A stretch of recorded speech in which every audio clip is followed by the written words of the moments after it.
So this is a graph. This shows technology adoption. And when radio comes in, there's always a period when everyone seems to be getting it. So the curve goes up very, very sharply until it gets to 90%. So radio came in very fast. Color TV came in very fast. I'm showing you this because I didn't realize until I found this graph that the internet came to us in 2 distinct waves. And the first was amazing.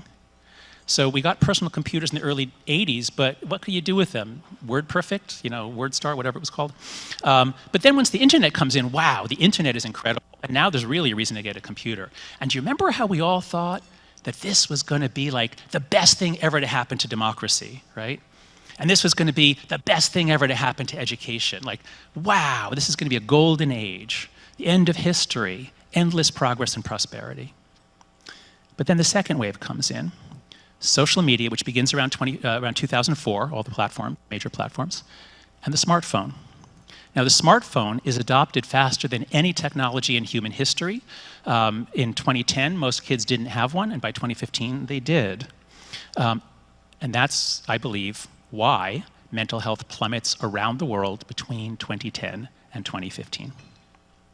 We went from this, a childhood where kids were out on their own. In the 1980s, it was considered just normal for a 9-year-old kid to ride around on a bicycle with an extraterrestrial in his basket. That was just what kids did.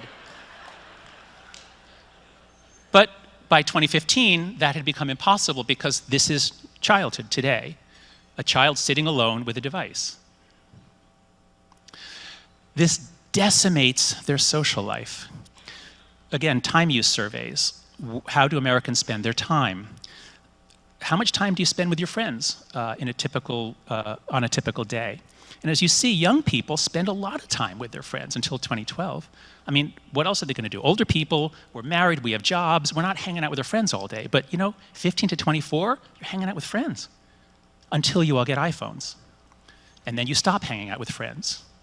And here again, I want to point out, 2019 was before COVID. 2020 was collected after COVID began. Do you see the COVID effect? I don't.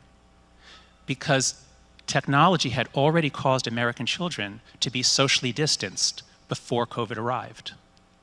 Now, obviously, COVID decimated many, it was bad for many kids, but what I'm pointing out is that in terms of their sociality, on average, the decline wasn't any bigger than it was the year before. And even if they're with their friends, they're not really with their friends. And it's not just the teenagers who are living this way. This is a video someone sent me last week, a video from TikTok. A father was very proud of his son. Look at the amazing things that his son can do. Watch this. He just sits there, he can play a video game, he can build a Minecraft thing. Now imagine a boy's brain, hours a day, doing that. That's going to change neural development.